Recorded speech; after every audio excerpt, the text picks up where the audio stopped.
Today we are opening can of worms. But this area is where I grew up.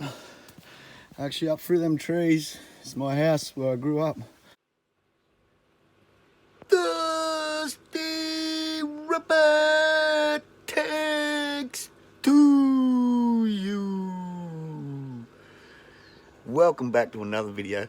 This one I'm so excited about because this one, if you don't know me, I've got a big passion for cichlids, American cichlids from north, south and central, and also Australian natives, and I've got heaps and heaps of channels, tanks dedicated to them. But this one here, I only got the other day, and it has started a new passion. Absolutely love it. Behind me is an axolotl, and today we're going to set up Can of Worms, which is a worm farm for the axolotl, because that's their favourite diet. Anything wormy, they're into it. Also, my other cichlids will like it too, and of course me Australians. So we're going to set up a worm farm, and hopefully that will go into another worm farm.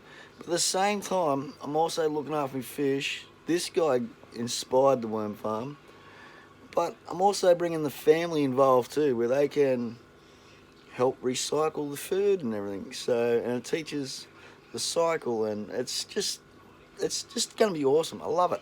Show you some clips of where I got this stuff from, if you're hanging around to the end. Anyway, let's get to a can of worms. You check it out. What an awesome way to feed the fish and teach the kids about recycling. We've got the old can of worms here, tumbleweed. Comes with the old couple of trays by the look. Fly-proof lid, 5 legs, tap and nut, 2 working trays, 1 collector tray, 1 bedding block, and 1 instruction manual. And we got starter pack, live worms, 1,000. So we'll get this open, and then we got the worm compost conditioner. So let's get this bad boy open and see what's in here. I'll put that aside, we'll keep that for now. Oh yeah, there's the top lid. See some nice air holes for them. So there's the top lid.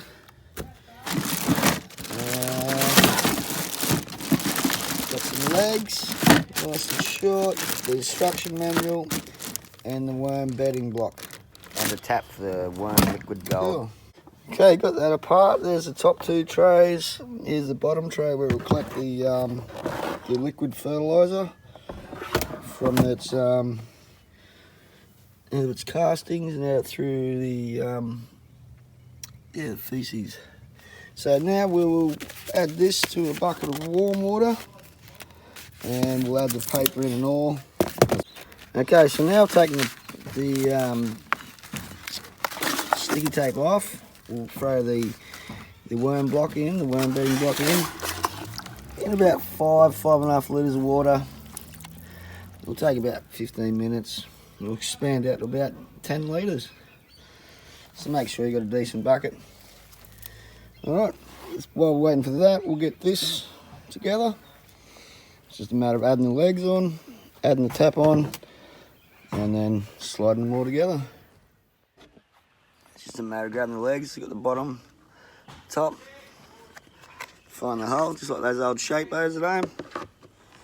And a little kid, put it in, and we're done. That easy. Let's put the old tap in.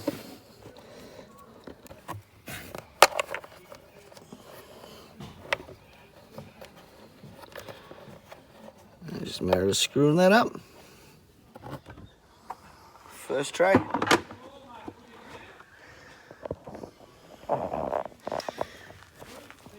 First tray goes on. Then we'll keep that cardboard that we got earlier. Rip off the edges.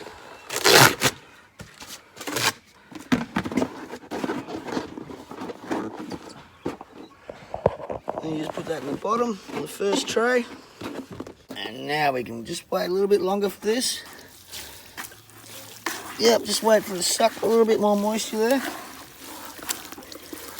And we're not far off adding that in. So it makes it quite a fair bit, and that's just absolutely golden for the wormies to start hopefully breeding and making their stuff for the garden that we're going to start. Give that a few more minutes. Okay, so a little bit of time's gone by, 20 minutes or so, and that's just perfect, not runny. It's nice and damp. So we'll add that in.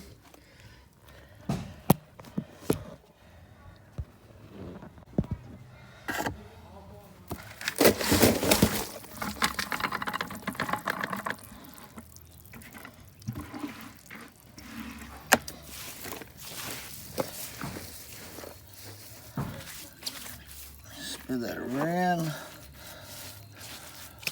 It's nice and even everywhere.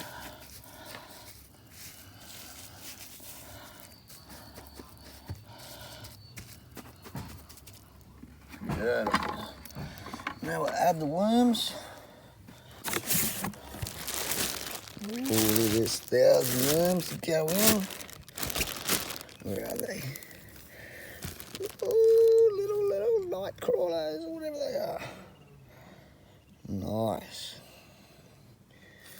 Beautiful.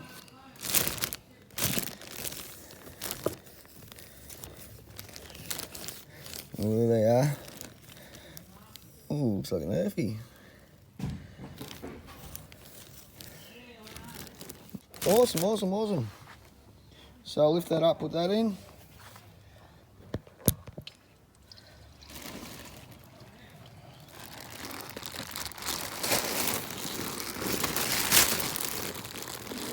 Look at them.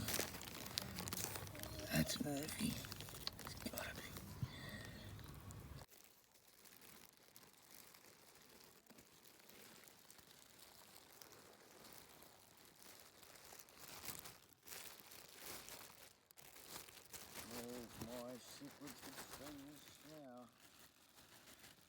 Oh, this ain't for you. No. This is for the fish. Nice. We'll spread that around.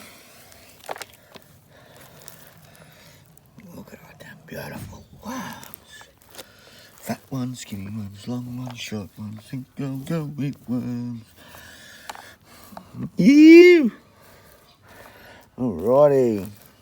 Oh, I feel like going for a fish too now. That's going to be a hard thing. Now the trick is here, just to leave it some time. Get the dog out of it. But just leave it some time and wait till you can't see any. And when you can't see any, add the next layer on. Just give them time to get that sun on them, and you've got to get down in here and just get some down in there. Ew! I've actually let them settle down now. So I've got that on there. Add some old food. I'm not going too much first night. Oop, that's probably a bit too much of that stuff. But then you just sprinkle a bit of the compost on. And then we'll put a night blankie on them. Keeps that smell in, the moisture. And then we'll put the lid on. And this keeps the fly outs and lets it breathe. You see there's holes there.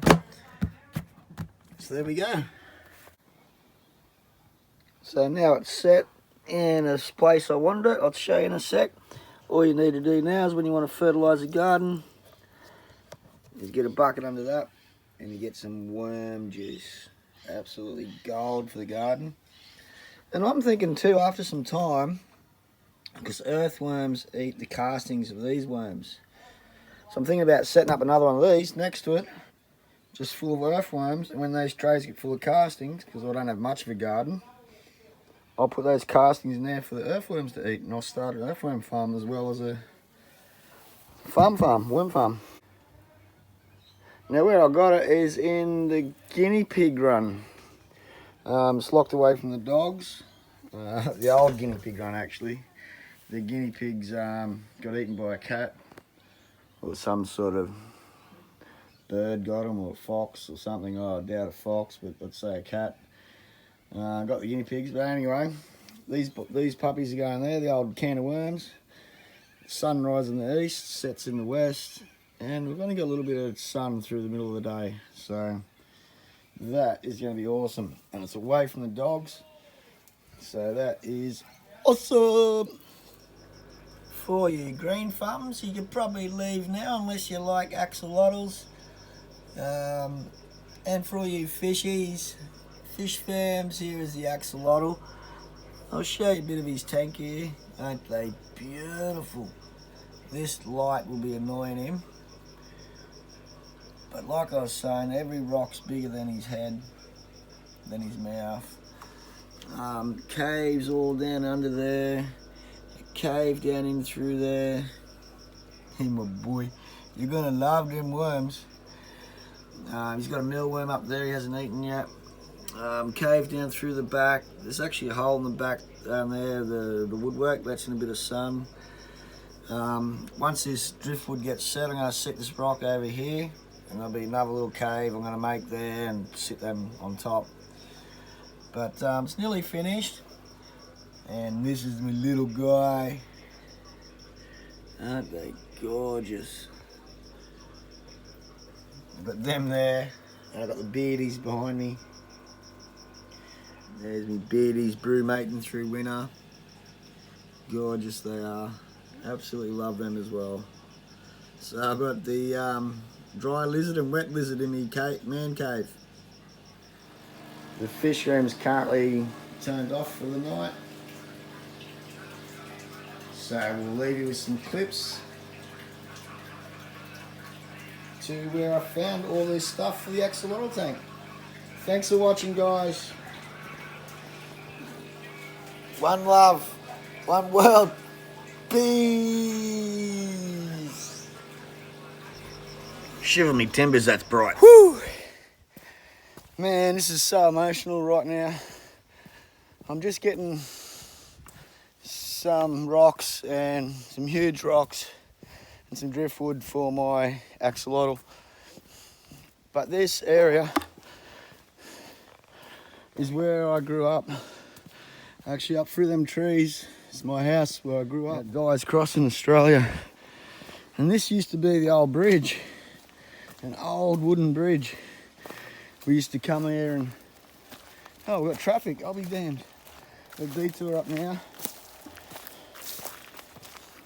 And this used to be an old bridge, and I used to come and smoke, and I just got real emotional lighting up my first smoke here, and it all flushed back hiding under the bridge. So cool. It's devastating. G'day, g'day. Yeah, so devastating. Must have a big water come through here. I'll wait till that car goes. I don't want to get this aggregate rock, so I'm getting the browner stuff down there. It's a bit bigger, and along down the creek further. It's so amazing down there. Just come down here and play wars and obviously smoke. Has been a wee little snapper, but just a devastation. This mountain I used to climb up all the time. You can actually see Foster from it. I wonder if I can get a clip of my house. That's where I grew up, ladies and gentlemen. It's unbelievable. Used to ride my push bike down here every day to go to school. Oh, and continue on a K that way, then down the main road, then another road. But, well, this is so amazing. Here's old Tom's place. It's pretty emotional out here. This is where we lost our dad. Rest in peace, Dad. I just cut so many memories flooding back. So, mate, this is my boundary property here. Used used to grass fires and burn all this. That was some special days. Oh man, check it out. Still got some bird aviaries where we used to breed birds and that. Oh, some sheep. Ooh, Dad wouldn't like that. But they've strip grazed. It's actually looking very green. That goes right down to a creek. It's so special. So special. Don't want to get in trouble for being a stalker or anything, so I'll get out of here. And before I start whirling up, actually I better cut this now.